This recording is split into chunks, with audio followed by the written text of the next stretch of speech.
the next presenter, which is Katarzyna. She has created the International Peace and Conflict Studies program at Collegium Civitas in Warsaw, Poland, and is currently supervising the program. She also serves as the Director of Analysis and the Senior Editor in the Analytical Center of Politica Insight. Katarzyna was a Fulbright Scholar at the Kroc Institute for International Studies at the University of Notre Dame in the USA in 2014 to 2015. In 2018, she was GMF's Marshall Memorial Fellow. For more than 7 years, she worked in the National Security Bureau Strategic Analysis Department, focusing on the former Soviet Union, NATO-Russia relations, International Peace and Security Organization, and arms control. She also served as Program Development Advisor in the Peace and Stabilization Program in the Casimir Pulaski Foundation, and worked as a journalist in the Polish newspaper Dziennik Gazeta Prawna. In 2015, she conducted her field research and cooperated with human rights organizations in Israel-Palestine. She graduated from Lazarski University of Warsaw and from the University of Notre Dame. And now I'll give Katarzyna the word. So many words, hard to pronounce, I know. So it's Katarzyna, or shortly Kasia. Thank you very much, Shawn, for the invitation. I feel really honored that I can be here with you today. And thank you very much for organizing this event. I do believe that the event and the number of participants are showing that peace research is getting more and more attention that I feel is definitely needed. My talk today will be about nonviolent resistance. So probably connected to Rina's research topics as well, because this is the topic of people's power, civil movements. You can say that since I'm from Poland, because this is what you know from the difficult names, I couldn't choose a different topic than nonviolent resistance. Poland is the birthplace of Solidarity movement, one of the biggest and successful nonviolent movements. It was Solidarity that changed my country's history and even the region, and it was people's power that was one of the root causes of the fall of communism in this part of the world. So definitely that's one of the answers why I'm talking about nonviolent resistance, but it's not just that. It was peace research and peace studies in general that shaped my way of thinking. You can say that even my life and how I see the world. When you observe what is currently happening around the world, you see in different parts of the world people fighting for their rights, people fighting for change. And I believe that peace studies are the best at explaining the root causes, the effects of such actions, but also the conditions necessary for the change. So let me share with you a story, how I got to this point. To this research topic, to these research questions. At the beginning of my professional path, I was more connected to international relations and to the policy level.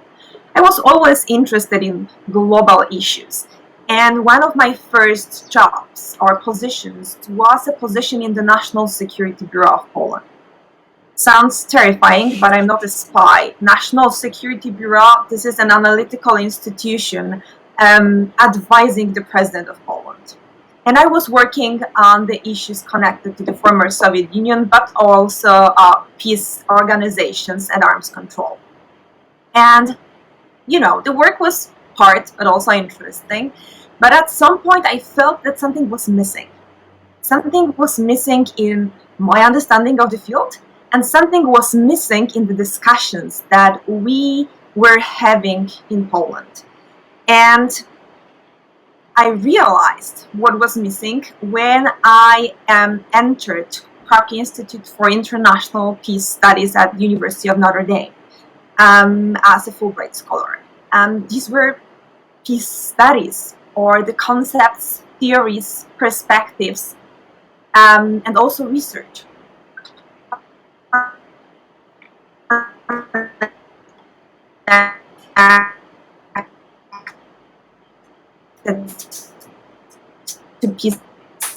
and the holistic and strategic approach building in general by professors including Trites or Jerry Powell. From the approach, what they taught me showed me or allowed me to see a different perspective of conflicts and also social change. The approach that resonated with me more than the ones I used to do. So what I did, I started digging into the topics that interested me the most. So in general, the root causes of violence, but also the root causes of people's power and the strength of civilians in making positive changes. And here comes the research. And the research is definitely connected to the current events. When you, I don't know, start your morning with reading the news or listening to the podcasts, you can see that in different parts of the world, and this is what I mentioned at the beginning, we can see people, civilians, fighting for their rights. We can see the US and the anti-discrimination movement, also connected to the movement of Black Lives Matter. But also we can see women marching in Poland for their rights, and similar protests and movements in different parts of the world. But also we can see changes in the former Soviet Union, in Russia and Belarus. And what happened in Belarus, that was, you can say, my moment. I'm not sure if you have ever experienced that, the moment when you feel that you can finally connect the dots. So when the protests started in August last year in Belarus, that was my moment. That was my moment when I realized that I can finally connect my knowledge, experience connected to the former Soviet Union, so the understanding of the region, to my knowledge and experience connected to peace and conflict studies. Observers, the protests started, for those of you who are not familiar with the case, the protests started after the presidential elections. And many observers thought that elections would be different that year, but they didn't expect that it would have a long-lasting effect. What happened? Usually passive society decided to say finally no to the regime, to the authorities. People that have never before thought about taking part in the movements and protests took the streets. And it didn't stop after a few days, it didn't stop after a few weeks, and it didn't stop after a few months. So the questions, many questions remained when I saw that. Will this be enough for a change in Belarus? And the second question, can we expect that the changes will also happen in Russia? So these were my initial research questions. Now, obviously, I'm not the only person in the world digging into this topic. Nonviolent resistance, this is the topic also of the research done by different scholars in different parts of the world. So, what do we know? So what do we already know about nonviolent movements? Researchers like Jean Sharp have been dealing with the topic for years, but it was only in 2011 when large studies comparing nonviolent movements and violent movements were published. Movements and their effectiveness. There were two authors who are really important when we talk about this topic, Erika Chenoweth and Maria Stephan. And they analyzed, and it was, the biggest research. They analyzed more than 320 movements, both nonviolent and violent movements, in the 20th century, from 1900 to 2006. And what were the results? Well, you can say that the results for many, even political scientists, were shocking.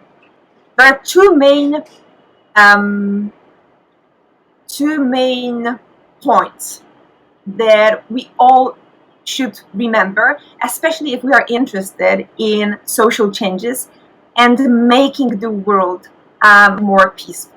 The first one is that non-violent movements, protests, were twice as effective as the violent ones. What it means for us, it means that if we really want to make changes, we'd better use non-violent means because they're more effective. And the research, well, the authors analyzed more than 300 movements, so not just a few. What was also interesting is that non-violence worked even in really, you can say, hard cases, like the regime change. So non-violent actions were also more effective in regime change than violent ones. So that's the first piece of information that we have to remember. And first piece of information that we have also because of the peace research and the field. The second one is that the main factor that makes peaceful protests more effective than violent ones is their ability to attract more people. What it means in practice? Well, if you want to fight using, violence, you have to have some abilities. You have to know how to, use a gun, etc. So not all the people can participate in such, movements. Whereas when we think about the non-violent protests, where there are so many options, the movement can choose a color. So you can participate by, wearing the clothes in the color of the movement. You can go to the streets and protest. Your movement can use boycotts, etc. So young people, old people, all people from all gender, etc., all can participate. There are almost no boundaries in participation. There is one number that is crucial because, when we talk about research, we really like numbers, don't we?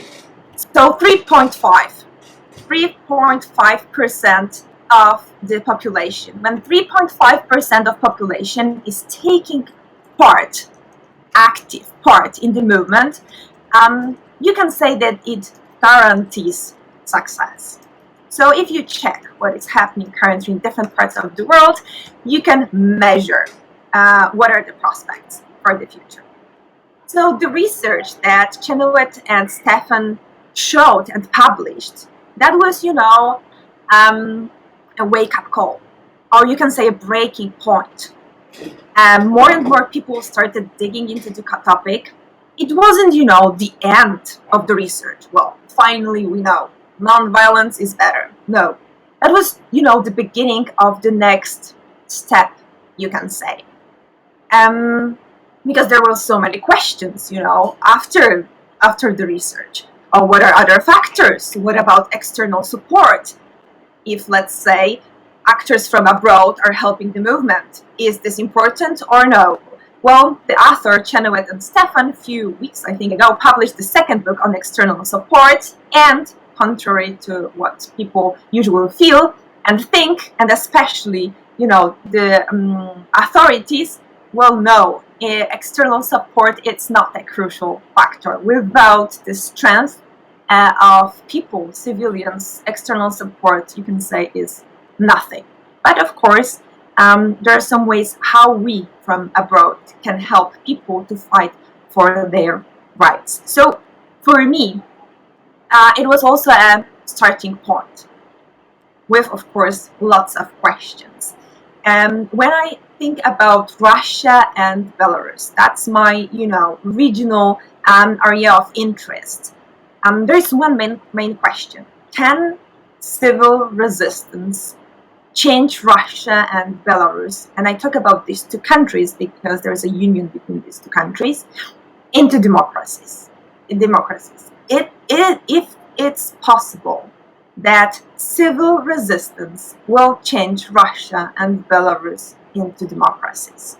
And this main question can be followed by more specific questions. So why have societies not resisted earlier in a scale similar to what we now see in these countries? What is necessary for a nonviolent movement to be successful in the former Soviet Union? Because there are differences between, countries and regions. And what is so unique about Russia and Belarus that it makes difficult for these countries to follow the patterns of other countries from the region? When we think about 1989 and 90s and the fall of communism, Poland moved towards democracy. The Baltic states moved to democracy, and they were in the former Soviet Union. Why not Russia? Why not Belarus? My initial hypothesis, because I have one, what diminishes people's ability to resist, because that's really important. What diminishes our ability, because we all have this ability to resist. So I have three, let's say, ideas or research ideas. One is that it's because of the overwhelming violence employed by authorities in different forms and at different levels. When you think about Russia, you have to remember about the Gulag, structural violence, etc. The second, the acceptance of the use of violence on an everyday basis. And the third one, the lack of peace education and even talks about peace. I have many students from the former Soviet Union in my classes, and for many of them, my class is the first time in their life when they actually can talk about peace, and when they can talk about violence, and they can get knowledge about what violence is, what are the types of violence. So there are still many questions. I obviously do not have all the answers. Well, if I knew them, I wouldn't be here. Because this event is about research. So questions to be answered, not the answers that we already have. However, I'm sure that this would be, nonviolent resistance, people's power, and the state's actions towards citizens. That would be one of the main research topics in the coming years in peace and conflict studies, but also in other disciplines. And definitely it will be my topic. So thank you very much. Shawn.